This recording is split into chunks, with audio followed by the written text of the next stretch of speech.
Now, this is not a normal kind of radio, and the King Arthur thing is pretty deep into a subject that needs to be understood for those people of you that are religious. But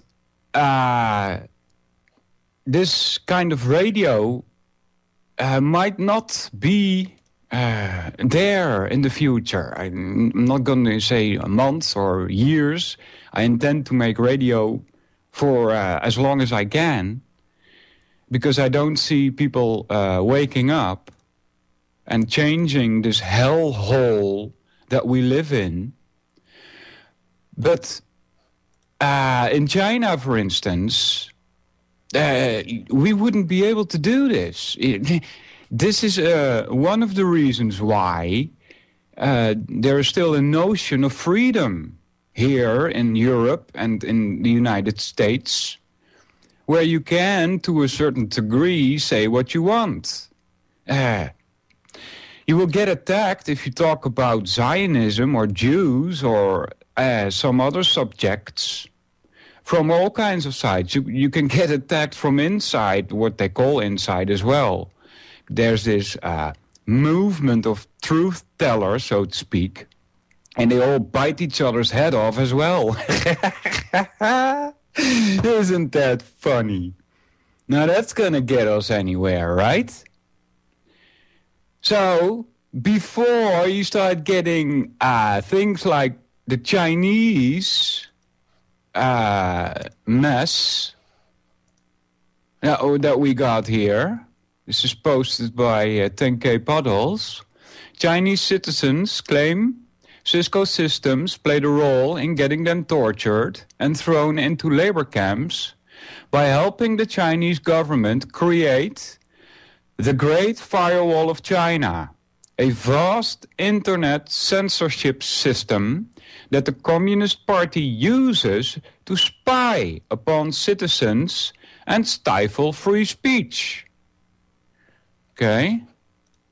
This is from Courthouse News Service. Torture victims say Cisco Systems helped China hound and surveil.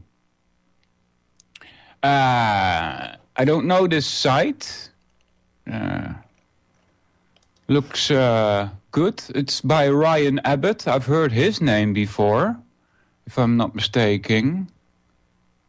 But this page looks good. Doesn't look mainstream media to me. So this is Green Belt. Chinese citizens claim, and that's what I just read, three named plaintiffs sued Cisco Systems. It's CEO John Chambers and other executives, including 2006 China Computer World IT Figure of the Year, Thomas Lam, the president of Cisco's China operations. And so this whole internet thing is becoming more like a trap. Some people say, well, they don't call it the net or the web for nothing. Those are both things you can be caught in, a web or a net. Okay? And I said before, like, get that TV out of your house. If it's still there, sell it and end your subscription. But basically the same thing goes for internet. You have to be very careful what you do here. Not only can everybody see what you do, and they store everything also, and they make no fuss about this. They, here in the Netherlands, for instance, it's out in the mainstream media about how the government wants to store every page that you go to on the web, everybody that you send an email to, all your Skype conferences, all your Skype messages, everything. Okay, they want to store it. They wanted to store it for 1.5 years, if I'm not mistaken. Okay, and that's what they're coming out in the open with. Who knows what they are keeping secretly? The information about you.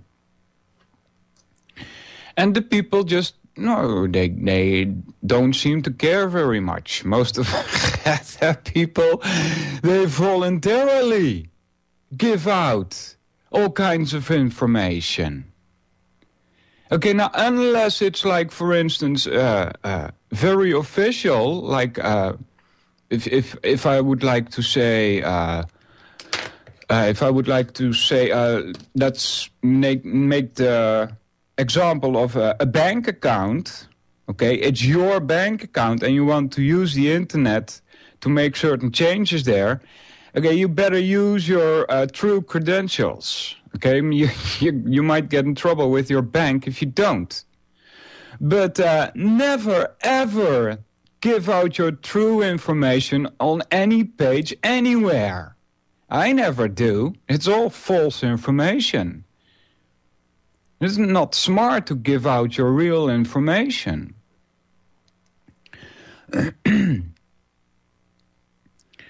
So, not only because there's criminals out there looking to steal your identity, for instance, but also because we should not let governments have so much information about us. They don't need all that. Okay. So, that about this radio, these new radio stations that have sprung up since 2001, I guess. I didn't start in 2001, but this event shook so many people and led some of them to do some research, and some of those that did research decided that they can't shut up. Okay? So since 2001, there is a explosion, so to speak, of people trying to wake you up.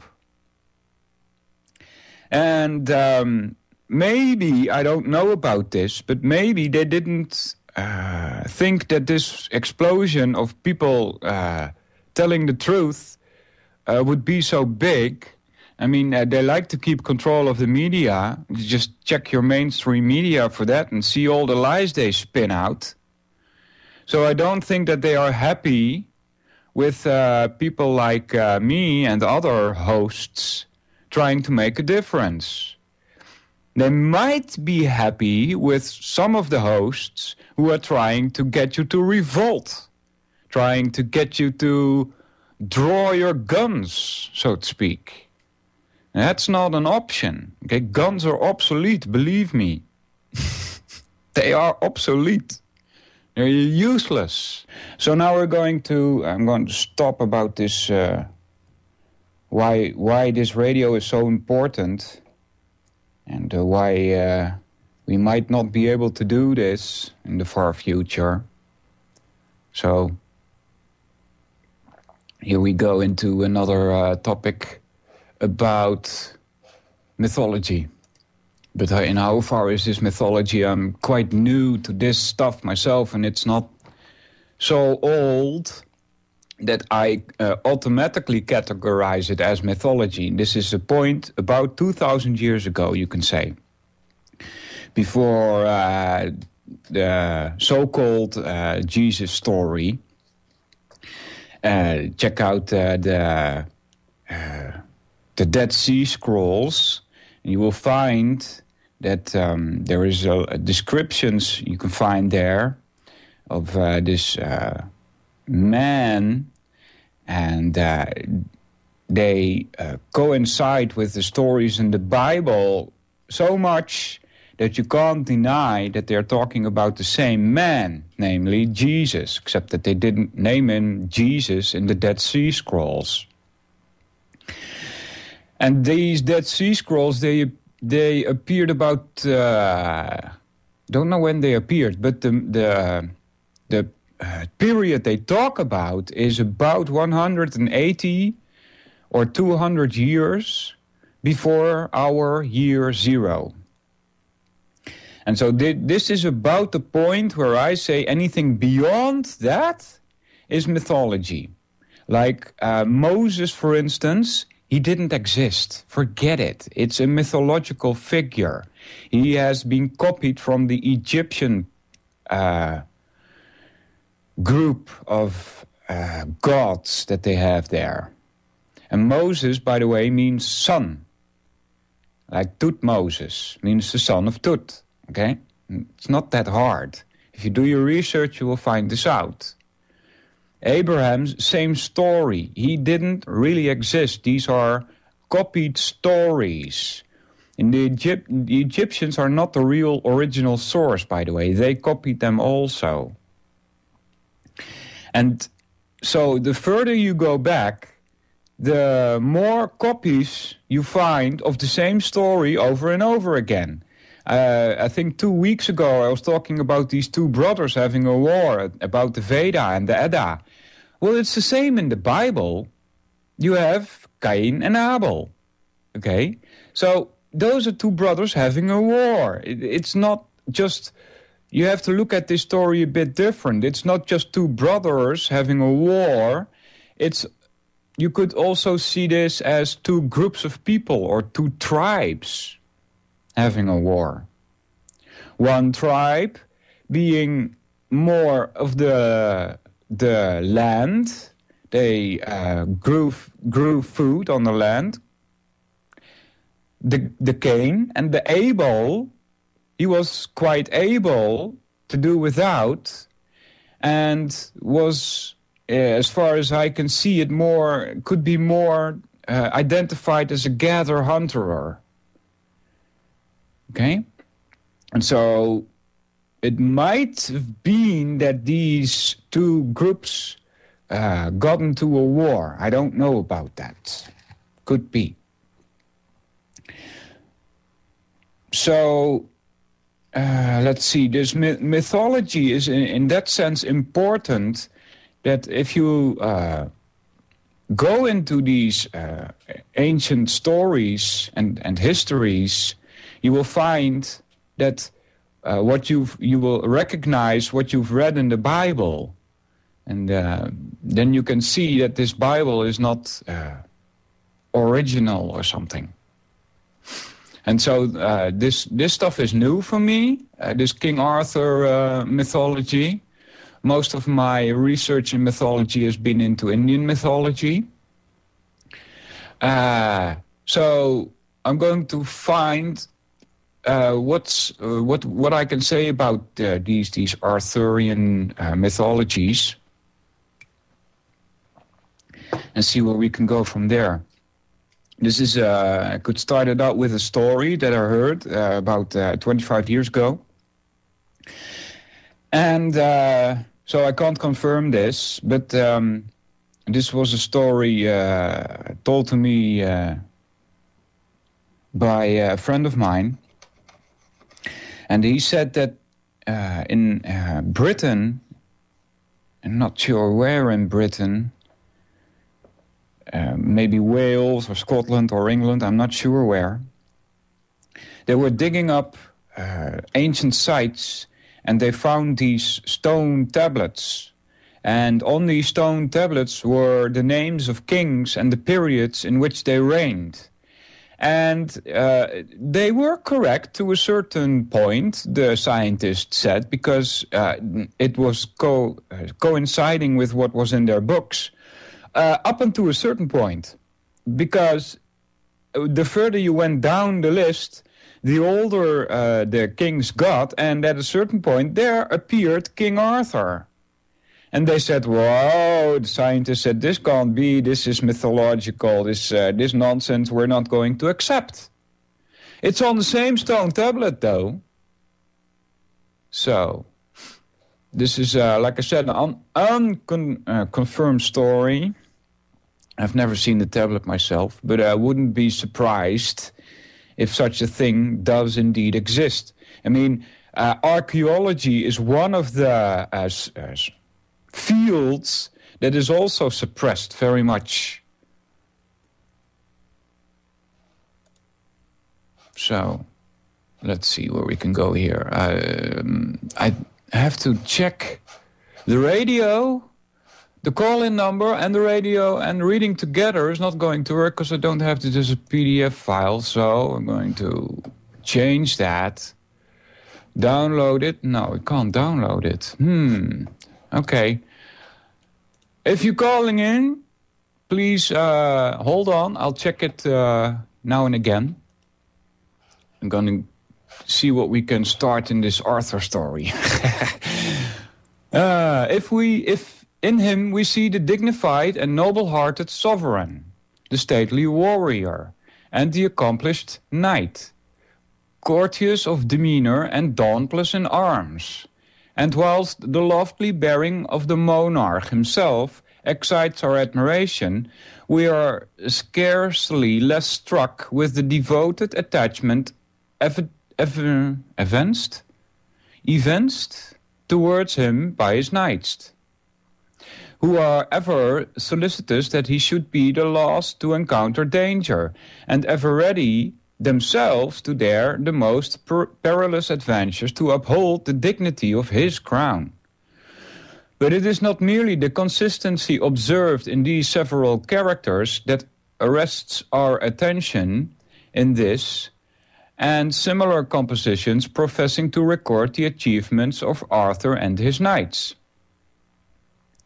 We are also forcibly struck with the powerful influence which those legends exercised over society. This is about King Arthur. To this very day, the memory of the mighty warrior whose sword extended from Scandinavia to Spain exercises a power over our imagination which we are unable, as we are unwilling to dispel. His image adorned our earliest visions of chivalry and romance, and though the waiter carriers of mature age must supervene, they serve but to deepen, not to efface the impression. Okay, so what's this about chivalry and romance? Was he the earliest one? Is that so? I think this was put on later, to be honest with you. I'm not sure, though. Look, it's like this. When you've read so many stories about mythology as I have, you find that it's about sex. Okay? It has nothing to do with romance. It's about regeneration. It's about life force. I think romance only came in later, 1500 or something. They put that put that in our culture, I believe. This is my personal theory on that, though. And so they stuck this romantic and chivalrian vision upon Arthur as well. In retrospect.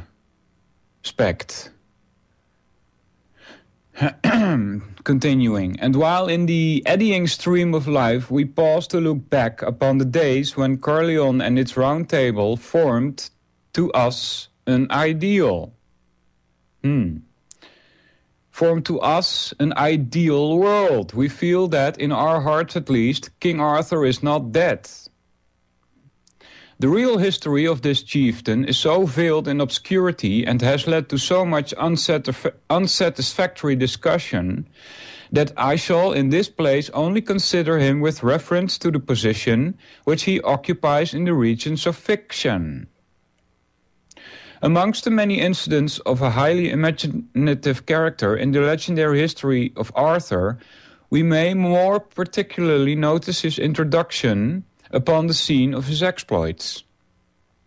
During the turbulent times which followed the death of Uther Pendragon, what a name is that? The nobles of Britain assembled to elect a successor to him. But after protracted debate, they were unable to come to any decision upon the subject. Yeah. So this is apparently this death of Uther Pendragon. He didn't have any sons, or what's going on here? At length, a large stone was discovered near the place of assembly. What's this large stone? We talked about that last week also, in which was a sword fastened as it were in a sheath. Okay, most of you probably seen some TV on Arthur, and you find that he was the only one who was able to drag this sword out of the stone, right? So these are symbolical stories. The sword has to do with force, might, an army. Okay, arms. A sword is an arm. It's an extension of your arm. Arms, okay? The stone has probably to do with knowledge, secret societies, elite level, a rock, a stone. It's sexual symbology. And they don't like to come out in the open. That's why they use these symbologies. And so Arthur draws his force from the real power brokers, the one who holds the power. The stone holds the power. Okay, they keep the power unless they want to share it with someone that serves them. Okay, that's how you should see this. Continuing, around it was an inscription in gold letters, signifying that whoever should draw out the sword was rightful heir to the throne. After all those who were ambitious of this dignity had made the attempt in vain, Arthur, who was previously unknown, came forward and drew out the sword from the stone as easily as he would drawn it out of the scabbard. He was thereupon immediately acknowledged king. Okay, this just is a story about some stranger named Arthur who is lifted up to the level of king. So this is like a presidential election, selection. Being thus placed at the head of chivalry of Britain, he proceeded in a glorious and triumphant career until... no, nobody calling. Until, by the treachery of his nephew, Modred, he sustained a defeat in the Battle of Camlan. Nice name, Modred. Sounds like murdered. After witnessing the destruction of his army in that fatal conflict, Arthur, finding himself mortally wounded, delivered his sword to Caliburn, one of his knights, with a request that he would cast it into a certain lake. The knight, thus commissioned, proceeded to the appointed spot and, standing upon the bank, flung the sword forward with all his might. As it was descending, a hand and arm came out of the lake and, seizing it by the hilt, brandished it 3 times and disappeared with it in the water. Arthur was afterwards conducted by the knight to the border of the lake, where he found a little bark moored, in which were Vivian, the lady of the lake, and Morgan Le Fay, and other ladies, who carried them off to the island of Avalon, in Fairy Lord. Fairy Lord? Is that where the word fairy tales come from? Where it was affirmed that he was healed of his wounds and continued to live in splendor of that luxurious country, waiting for the time when he should return once more to take possession of his ancient dominions. In confirmation of this idea, it was asserted that the place of his sepulture was not known.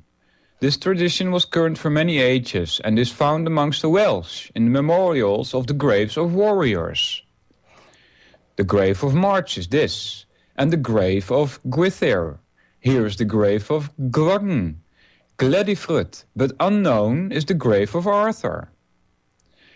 Our English ears are so familiarized with the name of King Arthur that it seems impossible to give him the appellation of an emperor, by which he is designated in the original Welsh, and to which, according to the old romances, he was fully entitled, since upon a time at Christmas he was crowned emperor with cream as it belongeth to so high estate, morte d'Arthur. We find the title of emperor bestowed upon Arthur in Lewarch, hin elegy upon Geraint ap Erbin. Oh, wow, what a language, huh? At Longborth were slain to Arthur, valiant men, who hewed down with steel. For now, we can still make radio, and we don't have to be afraid. There is no reason to be afraid. This fear is used to control the way we act and the way we think. And also it has an influence on the values that we keep. And so fear is also something you lose when you wake up. It's automatic, really. When you've cut through so much of the lies, you know how they control you or how they try to control you. And when you break that, the fear also breaks. There's no fear. I have no fear making this radio. Nope. It shouldn't be. It's not in their way, so to speak, to do it like they do in China. They pick you up and they put you in work camps and torture you and things like that. So that's not how they work here. I don't know exactly what they will do if they really think that hosts are getting annoying, that they tell too much truth. I mean, just take a look at Bill Cooper, for instance. He was shot to death by the police, supposedly serving a warrant in the middle of the night. So you have to be fearless. There's no other option. If you're going to do this in fear, you are going to tongue-tie yourself. You won't be speaking freely. So any conversation has to be done without fear. And there's a lot of things that need to be torn away from conversation, like stupid ad hominem attacks and making false logical conclusions based on fear, for instance. So we must get control of our emotions if you want to have a clear view of what's going on. You must create that view for yourself.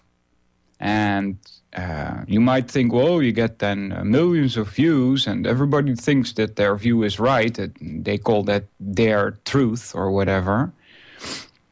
Doesn't work like that. There is only one truth and nobody knows it. This is on a spiritual level especially true. So you have to make your own worldview. You must base this view on facts, not on fear. And you have to get your facts by studying the information that is being given to you.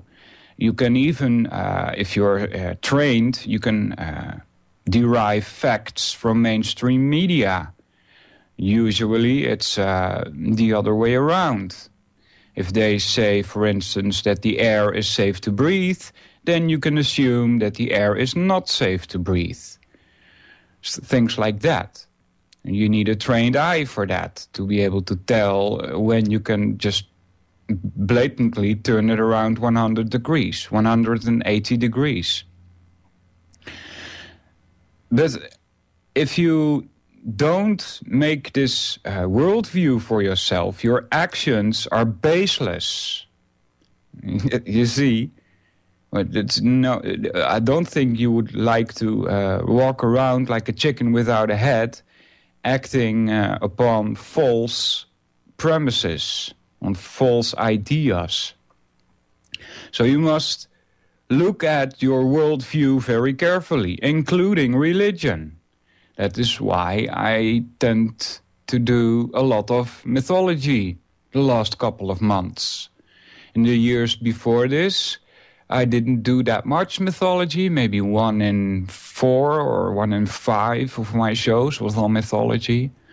But I know that now I'm speaking to a more American audience. And I know that a lot of you people are religious. Or some Christian branch and other religions. And you need to take a good look at it, because you act upon it. And your actions are not fruitful because they are based on lies. That's why your actions don't get any result. They're based on lies.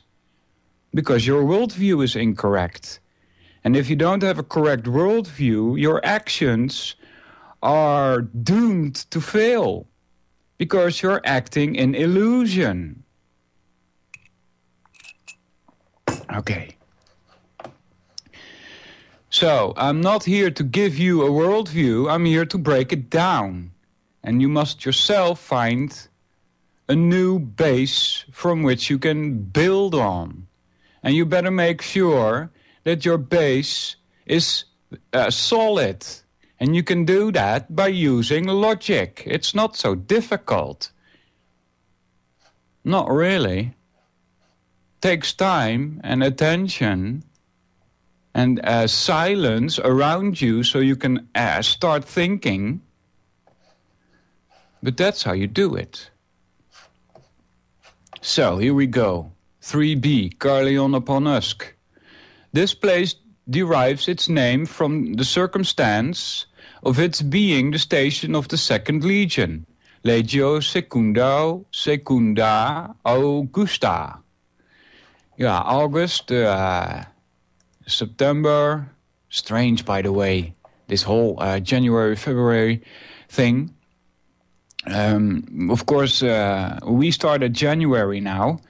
The ancients, however, they started in March. This has to do with war. That's what you do in war. Even today, you learn how to march when you enter the army, okay? That's March. That's the season for the best season to start a war. You don't want to get bogged down like, well, actually you do, but favorably you wouldn't like to get bogged down like the Nazis did when they tried to take over Russia. Okay? At a certain point, I'm glad, of course, that they lost, because I don't like Nazis. On the other hand, what we got now is not much different. We are now a communist society. So it doesn't make much difference. The Russian philosophy of how to rule the people and the Nazi philosophy was much alike. So anyway, we were talking about March, then there's April, May, June, July. I believe that June also, not sure, but August for sure, is an emperor, and that's where we get the name of the month from. While I read from this Arthur thing, I'll check the call board now and then. So that's strange, huh? The last name of the month calendar is December, which is 10. But there's 12 months. There's also a period, I recall, of a mythology about a period in time long, long ago. And I believe they were referring to more than 12,000 years ago. So could be 100,000 years ago. It's unknown. But that there were not 12 houses or 12 constellations. Keep that in mind when you read the Bible. A house could be seen as a constellation also.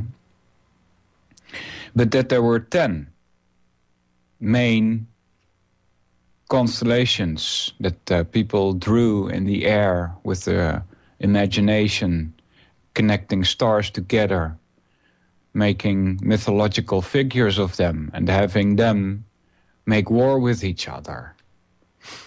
So, it could be, because there are many legends from different peoples all over the world, that there was what you call that? Not a meteorological event, but a solar event. Well, not that the sun is responsible, but this is the field you should see it in. The whole solar system in itself had an accident, so to speak. There's also Uranus, for instance, the blue planet. It got turned 90 degrees, so it now has one side facing the sun, and it's spinning, and its axis faces toward the sun. So it doesn't have a day and a night like we do. It just has one daytime side and a nighttime side. And so this is probably not the original way in which this solar system was created. And don't take the word created literally. I'm not a creationist. I'm not an atheist, and I'm not a theist. But these things appear before me when you look through a telescope. They're there, okay? And they're huge. And something or somewhat, I don't know, it's unexplainable, created it. And there's also the asteroid belt. I don't think that was in the original quote-unquote design of this solar system as well. So there might have been a event that shook this solar system a bit. And therefore, in the past, we might have spun more slowly, or in another angle, perhaps. Okay, because our angle is also crooked, so to speak. I believe it's about 26 degrees or something. So that's, by the way, the reason why we have seasons, which is not a bad thing. It helps with the cycle of regeneration. When in the winter everything dies down, and in the ground certain microbes and bacteria start doing their processes and feeding the earth for the spring of the next year. So that's a good thing. So that about possible major events in our solar system that might have taken place, and accounting for the difference in the months that we have, being 12 now as opposed to 10. So let's continue here from sacredtexts.com about Arthur. The name by which let me see, anyone calling? No, nobody calling. The name by which they originally called it was Ischia, Silurium, evidently from its situation upon the river Usk.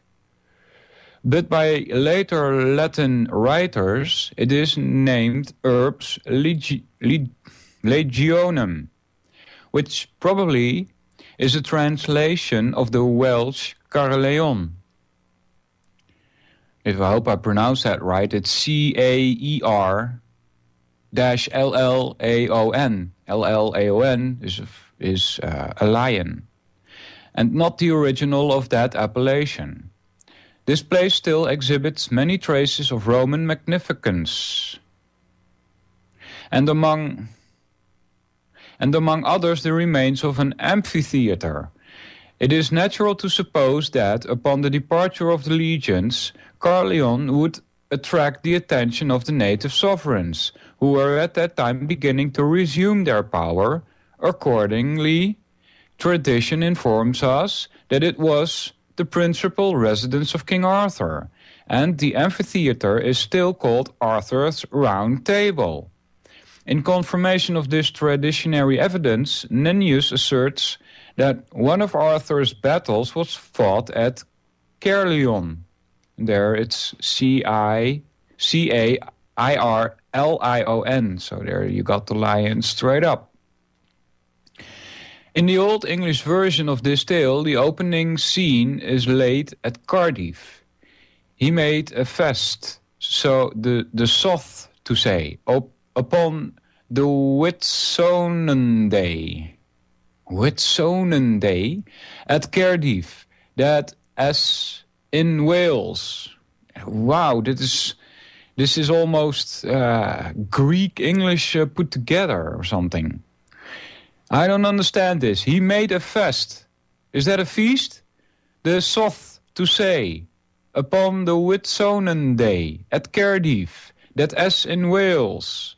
And upon a subsequent occasion we find the city of Chester named, the king that time at Chester lay. In the French copy, I don't read French, of Chester it may be remarked that in the Bears in Welsh the name of Caerleon Gower, which seems to indicate its having been the station of the 20th Legion, called Legio Vesima Valens Victrix. The word Gower, or Gower, I don't know how you pronounce that, Gawr, being nearly equivalent to the Latin valens. So we heard a little bit about King Arthur. Now this is from The Lady of the Fountain, finally starting it, lol. King Arthur was at Caerleon upon Usk, and one day he sat in his chamber, and with him were Owain the son of Urien, and Kynon the son of Clydno, and Kai the son of Kynar, and Gwenhwyvar and her handmaidens at needlework by the window. And if it should be said that there was a porter at Arthur's place, there was none. Glevelit, something like that, all these names, oh my god. Glevelit Gavelvar was there, acting as the porter. So why does it say there was none? And then there was one acting as a porter, to welcome guests and strangers, and to receive them with honor, and to inform them of the manner and customs of the court, and to direct those who came to the hall or to the... I scrolled it, now it's gone, or to the hall or to the presence chamber, and those who came to take up their lodging. Lodge. In their center of the chamber, this is also a Masonic term, chamber, lodge, court, manor, porter. It's filled with Masonic terms. In the center of the chamber, King Arthur sat upon a seat of green rushes, over which was spread a covering of flame-colored satin, and a cushion of red satin was under his elbow. Red. Then Arthur spoke. If I thought you would not disparage me, said he, I would sleep while I wait for my repast, and you can entertain one among another with relating tales, and can obtain a flagon of mead and some meat from Kai. And the king went to sleep. Well, that's nice. Story about king with King Arthur involved, and he's going to sleep. And Kinion the son of Clitno asked Kai for that which Arthur had promised them. I too will have the good tale which he promised to me. Every time I scroll, I lose where I was. I too will have the good tale which he promised me, said Kai.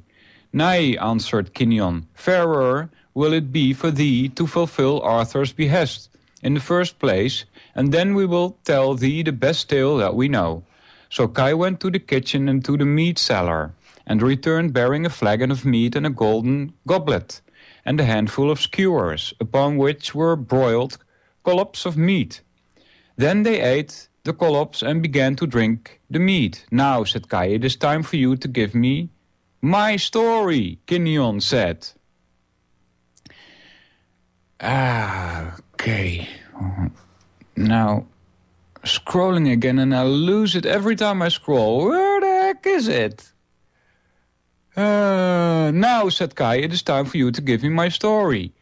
Kinion said, Owain, do thou pay to Kai the tale that is his due? Truly, said Kinion, thou art older and art better teller of tales, and hast seen more marvelous things than I. Do thou therefore pay Kai his tale. Begin thyself, quoth Owain,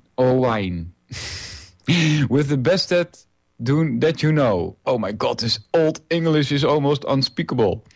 I will do so, answered Kinion.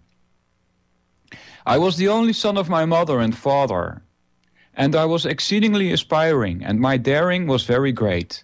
I thought there was no enterprise in the world too mighty for me, and after I had achieved all the adventures that were in my own country, I equipped myself and set forth to journey through desert and distant regions. At length, it changed that I came to the fairest valley in the world. Okay, nobody calling yet. And so wherein were trees of equal growth, and a river ran through the valley, and the path was by the side of the river, and I followed the path until midday, and continued my journey along the remainder of the valley until the evening. And at the extremity of a plain, I came to a large and lustrous castle, at the foot of which was a torrent. And I approached the castle, and there I beheld two youths with yellow curling hair, each with a frontlet of gold upon his head, and clad in garment of yellow satin. And they had gold clasps upon their insteps. In the hand of each of them was an ivory bow, strung with the sinews of stag, and their arrows had shafts of the bone of a whale, and were winged with peacock's feathers. Peacock feather is a very significant symbol. Only in Indian mythology, at least, only the Supreme wears a peacock feather. The Supreme would be known among Christians as the mythological figure who's sitting in the clouds with his grey beard and staff. The shafts also had golden heads, and they had daggers with blades of gold, and with hilts of the bone of the whale, and they were shooting their daggers. Were shooting daggers? How do you shoot daggers? And a little away from them I saw a man in the prime of life, with his beard newly shorn, clad in a robe of a mantle of yellow satin, and around the top of his mantle was a band of gold lace. These people sound like devotees to me. On his feet were shoes of very jaded leather, fastened by two bosses of gold. When I saw him, I went towards him and saluted him, and such was his courtesy that he no sooner received my greetings than he returned it, and he went with me towards the castle. Now there were no dwellers in the castle, except those who were in one hall, and there I saw 24 damsels, embroidered satin at a window. 24? So that's Old English. Well, that's new for me, because that's how we do it in Dutch. That's strange, probably, for Americans. When you say 78, we say 87. And so here in Old English, it's 4 and 20, like the Dutch would say it. New English is 24. And 24 is 2 times 12, by the way.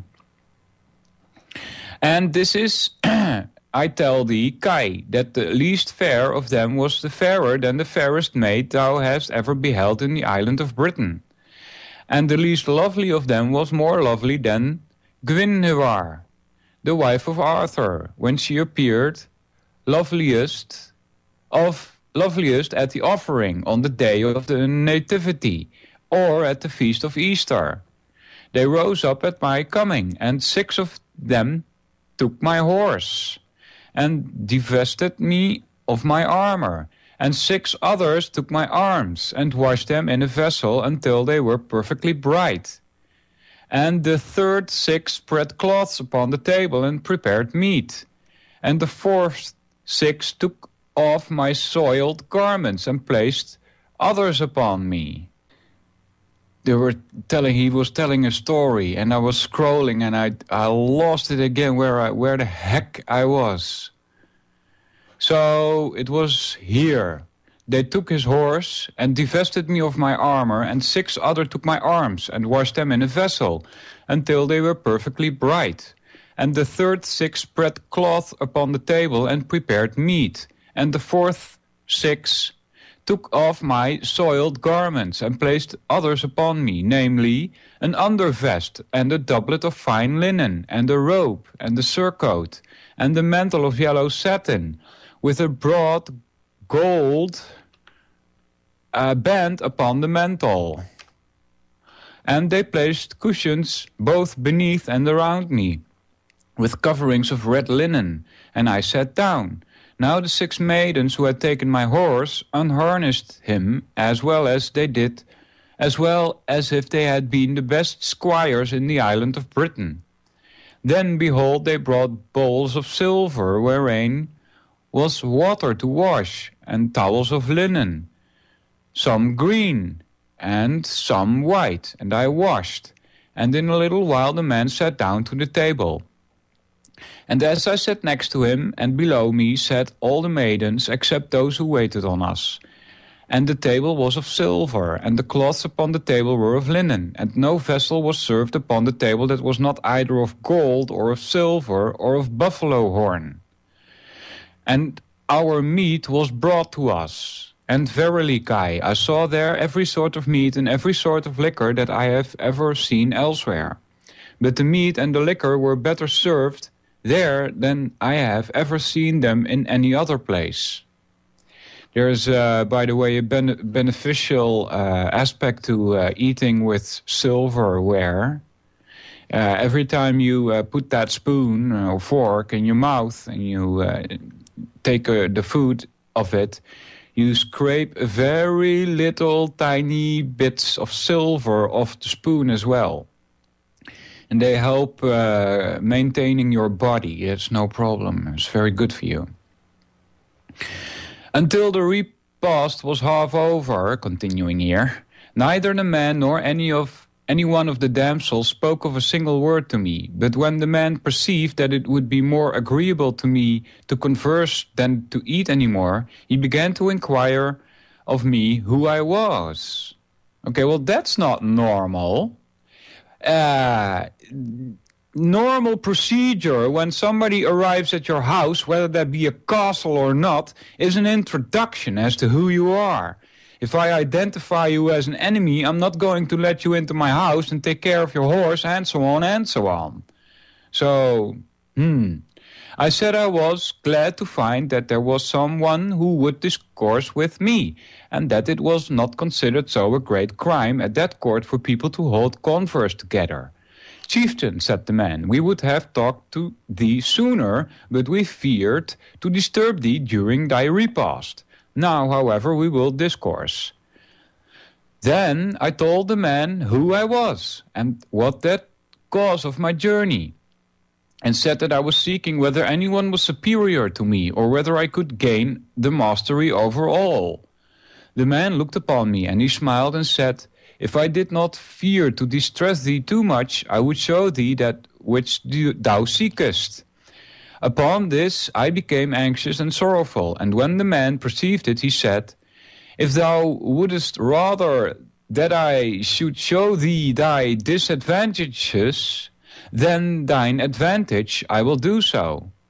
Sleep here tonight, and in the morning arise early, and take the road upwards through the valley until thou reaches the wood through which thou camest hither. Terrible English. A little way within the wood we still have that word in Dutch, by the way. I mean, if you people speak normal to each other, you say you.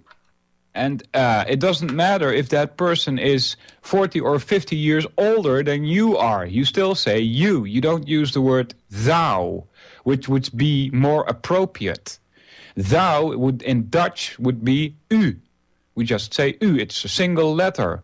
But it's respectful to say u to people that are older than you. You don't say jou or jij as it would be the translation of you, which is Y-O-U. Okay, I hope you're not getting confused now. Anyway, a little way within the wood thou wilt meet with a road branching off to the right, by which thou must proceed until thou comes to a large sheltered glade with a mound in the center. And thou wilt seek a black man of great stature on the top of the mound. He is not smaller in size than two of the men of this world. Oh, he's not smaller, huh? That means he's bigger than two of the men of this world. He has but 1 foot and 1 eye in the middle of his forehead. Oh, that's a mythological figure. I can't remember his name at the moment, but he has a name. Cyclops, if I'm not mistaken. And he has a club of iron, and it is certain that there are no 2 men in the world who would not find their burden in that club. And he is not a comely man, but one, on the contrary, he is exceedingly ill-favored, and he is the woodward of that wood. And thou wilt see 1,000 wild animals grazing around him. Inquire of him the way out of the glade, and he will reply to thee briefly, and will point out the road by which thou shalt find that which thou art in quest of. Long sentences there. And long seemed the night to me, and the next morning I arose, and equipped myself, and mounted my horse, and proceeded straight through the valley to the wood. And I followed the crossroad, which the man had pointed out to me, till at length I arrived at the glade. And there was I 3 times more astonished at the number of wild animals that I beheld, than the man had said I should be. And the black man was there, sitting upon the top of the mound, huge of stature as the man had told me he was. I found him to exceed by far the description he had given to me. As for the iron club which the man had told me was a burden for 2 men, I am certain, Kai, that it would be a heavy weight for 4 warriors to lift. And this was in the black man's hand, and he only spoke to me in answer to my questions. Then I asked him what power he held over those animals. I will show thee, little man, said he. And he took his club and his hand, and with it he struck a stag and great blow, so that he brayed vehemently.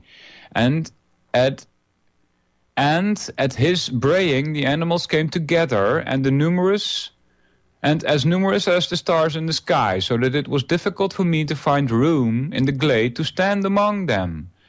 There were serpents and dragons and divers sorts of animals. Divers, yes. Not diving in the water, but diverse. And he looked at them and bade them go and feed, and they bowed their heads and did them homage as vassals to their lord. sounds like he's speaking to animals. You find that more in ancient legend and tales. Then the black man said to me, "Seest thou now, little man, what power I hold over these animals?" Then I inquired of him the way, and he became very rough in his manner to me. However, he asked me whither I would go. And when I told him who I was and what I sought, he directed me. "Take," said he, "the path that leads towards the head of the glade, and ascend the wooded step until thou comest to its summit. And there thou wilt find an open space like a large valley, and in the midst of it all a tall tree, whose branches are greener than the greenest pine trees. Under this tree is a fountain, and by the side of the fountain a marble slab, and on the marble slab a silver bowl, attached by a chain of silver, so that it may not be carried away. Take the bowl and a throw of bowl full of water upon the slab, and thou wilt hear a mighty peal of thunder, so that thou wilt think that heaven and earth are trembling with its fury.